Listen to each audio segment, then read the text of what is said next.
Hey guys, my name's Andrew Pecoraro from PecksMetalPicks, and today I decided to make a video where I'll talk about the bands that I want to see most at Warped Tour 2016. So obviously up here at the top are the ones that I want to see most, and then we work our way all the way down to number 28. Unfortunately, due to the limited amount of time, you're only going to have enough time to see between 12 and 14 bands, and that's if you plan your day really well. So the order that you put these in actually becomes pretty important because you're going to have to cut a lot out. I know my list is pretty controversial. I know especially this chunk, a lot of people are going to have these bands way higher up, but I seriously think that this list that I've made is the list of the best bands and the list of the bands that you'll have the most fun going to see. Really quick, I also just want to note that I made a playlist for Warped Tour, so the bands are in order of the same, from that Word document I just showed you. I picked 5 songs from each band in case you haven't heard of these bands. It'll help you get familiar with them, or in case, if you have heard of them, it'll help you brush up on the songs you're most likely to hear them play at Warped. So I'll just jump into this really quick, try and do a little explanation for each of them, talk about why I put them in the order that I did. So we'll start off with number 1, Ice Nine Kills. Basically, these guys have been killing it for 10 years. The album that they put out last year was one of my favorite ones from 2015, and I can't understand why they're not as big as bands like Issues, The Word Alive, bands like that. These guys seriously deserve it, and I hope that they have a huge crowd. Up next is Wage War. These guys put out their debut album, Blueprints, last year, and it was also one of my favorites from 2015. These guys were literally the best opening band I think I've ever seen when they played with Chelsea Grin. And they make me feel like I'm listening to real metalcore again, like from 2008, like old Parkway Drive, old August Burns Red. Just really solid, real, like the epitome of metalcore pretty much. I put Atreyu at number 3. That might be, I'm a little biased probably because they're the band that got me into heavy music and metal in general. So I have a really good connection with them, and but I would say that I saw them a couple months ago, and they sound incredible live. So much fun. For those of you who think bands in metalcore have to have breakdowns or whatever to be heavy or to be good, I'd highly recommend going to watch Atreyu because these guys don't rely on any of that stuff, and they basically helped create the genre that we listen to now. Crown the Empire, number 4. I was a little hesitant putting these guys up that high, just because I'm not sure how their new album is going to be. I thought it was going to be pretty soft, but I listened to that new song, Zero, and it's really good and heavy, so maybe 4 is a really good spot for them. Seen them a ton of times. They are one of my favorite bands to see live. That's why they're so high. Even if they... as long as they play songs like Voices, Fallout, Johnny's Revenge, they're going to be top 10, and you absolutely need to see them anyway. It's just whether they're going to be like number 4 or number 8, Anyway, In Heart's Wake, number 5. These guys are from Australia, really good metalcore. Clean vocals are actually insanely good. Cool topics about like the earth and saving the environment, being aware of that kind of stuff. I feel like the crowd for them is going to be really small because they're from Australia. I don't think too many people in the United States know about them. But honestly, that's another reason to go see them, is because you're going to get up close and personal. I also think they're going to be a lot of fun. Chelsea Grin, number 6. If you saw Chelsea Grin in 2012 like I did, you probably thought that they sucked. And they did suck back then. But I've seen them twice in the last year, and Alex's vocals have improved times 10. He is a serious deathcore vocalist now. One of the best ones I've heard recently. They're really going to blow you away. Even if you didn't... no matter what, you're going to be impressed. Really happy that Warped Tour got some good deathcore bands this year. Up next is Silent Planet. These guys are signed to Solid State Records. They're getting ready to put out a new album, which I'm insanely excited about. Their last one was really good. They do a really cool thing with footnotes in their lyrics, a lot of references to like historical things, quotes, novels. Really cool band. Really fun to see live. Really raw, emotional, cool power type stuff. Number 8, Whitechapel. These guys fell back a little bit from where I normally would have put them, and it's because their new stuff is just pretty weak. They used to be obviously one of the huge deathcore bands, but now they're just kind of like solid metal, I guess. Just in general pretty weak, but like I need to see them play This Is Exile and Possession, and any old stuff that they do can be really cool. And I'll put up with the rest of it.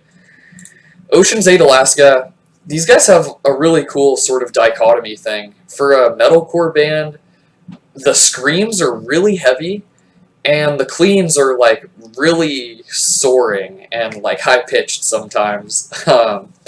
Their new album is really good.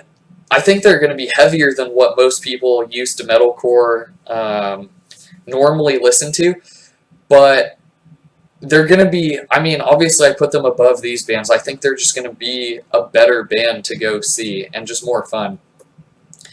Bullet for My Valentine, these guys only doing a couple of shows, so if they're playing yours, I'd say definitely see them. They're sort of like Atreyu, just old school, don't need breakdowns, really good, just really good heavy music. Volumes number 11. These guys fell back quite a bit from where they normally would be, and it's because Michael Barr left the band. I know they just put out a new song with, I think his name is Mike Terry from Bury Your Dead. I hope I didn't mess that up. He's really good. I have a lot of faith in the new album and the music they're going to be making, but I'm just not sure where else I'd put them above right here. This is a good spot. I don't even think they're playing any shows I'm going to, but I would highly recommend seeing them. Cold Rain, number 12. These guys are from Japan, one of my favorite Japanese bands. Really cool stuff. They don't rely on like down tuning the instruments. Like it's actually pretty fast paced and upbeat, which is really cool. Screams are a little unique since they're from Japan, and the clean vocals are cool too. Overall, really cool band that I'd highly recommend. Veil of Maya. I mean, this is where we're getting to the ones that you might not be able to see, but Veil of Maya, if I have the chance, I want to. I really do want to. Their new vocalist is awesome. Their new album kills it. But just in general, they aren't really the sound that I'm going to Warped Tour for. If they were playing with like After the Burial era bands like that, then of course I'd love to see them. Chunk No Captain Chunk, 14. These guys are like the definition of easy core. Just a fun band to listen to, jump around in the breakdowns. They're from France. Vocals, awesome. Really good, clean ones. The screams sometimes get surprisingly heavy, but just an overall super fun band to see. So this is where I'm going to have to start justifying why I put these guys down here. Issues, really good band, really fun to see. My only complaint about seeing them live after having seen them like 5 times is that unless you know the songs really well, it sounds like there's too much going on, and it's hard to follow along and see and just understand what they're doing. And it's because they mix a lot of genres together. They have weird time tempos for just being a like normal metalcore band. But I mean, it's hard to say. Just overall, I don't think they're going to be better than any of these ones. Same thing with Secrets. Their new album sort of disappointed me just because the screams felt like they always got cut short. Wade is a good vocalist, but I think he relies on his mid-range screams too much, and I really miss the how you could hear the emotion in, I want to say it was Fragile Figures in the album before this most recent one. The Word Alive, like, I'm not even going to pretend. I think these guys are crap now. Their new album is so soft, it's just not good. It's really boring. Last time I saw them was a couple months ago. The crowd literally doesn't even know what to do when they play their old song, or when they play the new songs, because they're so boring. Like, you're going to be waiting around hoping they play 2012, Battle Royale, just the old stuff. That's all that I would go to see them for. The Color Morale, I mean, I don't think anybody's really cared about these guys since like 2013 or 14, whenever all that suicide stuff was happening. That's like these guys are like a one-trick pony when it comes to like the suicide lyrics and all of that, which is cool, but like, I don't know, Garrett's vocals, they're not that strong live, and just in general are kind of, they're just a little iffy to me. Icy Stars, these guys pretty much fell off the face of the world for me because they kicked out Zach, and their new album is just like electronic, or like some parts are heavy and you wish they'd do some screams, and there's like very small segments of it, but just overall it's like not even, this isn't even metal, this isn't heavy, it's just like electronic pop. Vanna's really good. I kind of am considering putting them up here, actually. Maybe they should be number 13 or 14. They're sort of like, I want to say, like, if you're a fan of Beartooth, then you'll probably like Vanna. Story So Far, I'm just not huge into pop punk, but if you are, then you should put these guys, like, up here, probably. Story So Far is my favorite pop punk band, but obviously I'm just not that into it. I would love to see their vocalist kick somebody off the stage, though. I'll say that. Gideon's just like a standard metalcore band. Nothing really special going on there. Knucklepuck's another pop punk one. If you're into pop punk, then obviously them and Story So Far are going to be higher up, and that's fine.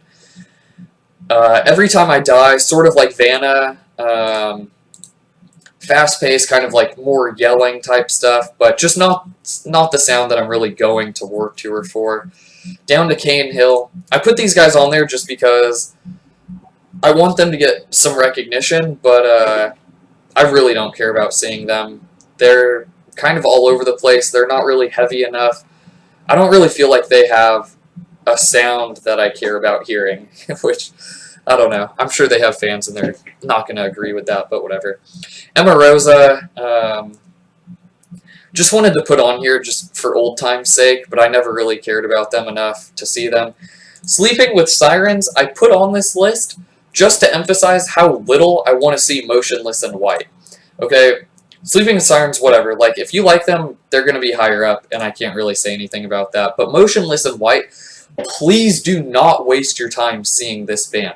Last time they played at Warped Tour, I went and saw them, and it was terrible. And literally everybody I talked to agreed with me. So you can go and make this mistake, but it's going to be bad. I was not a fan of it last time. The new songs suck. They're like pretty much trying to be Marilyn Manson. They didn't even play the popular songs off Creatures, and that was like 2 years ago. So I feel like they're just trying to forget that that ever happened. So I'm pretty much trying to forget that they even exist. That's pretty much the end of my list, guys. I hope the explanations were sort of clear. Like I said, I have this playlist of bands and songs. In case you haven't heard of any of these, you can literally just click this. It'll play through all of them. There's like 115 videos, so 115 songs. I put them in order for you. This will seriously help you become familiar with every band, and I'm pretty confident the bands will play all 5 of these songs that I picked for each of them. So that's pretty much the end of the video, guys. Thanks so much for watching. Hope you have a good Warped Tour. Leave your comments below. I mean, obviously, this is just my opinion. You're entitled to your own. But I wouldn't... The only word of caution I'd say is, just because these ones are super popular, don't automatically put them in your list. I highly recommend listening, at least, to all of these and then making an informed decision. Don't be like, oh, Rise Records, whatever, and then just go see these guys, because you're going to miss out. I know, you're going to miss out. So, I don't know. Take it with a grain of salt. That's just all I have to say. Anyway, guys, thanks so much for watching. Hope you enjoy your Warped Tour.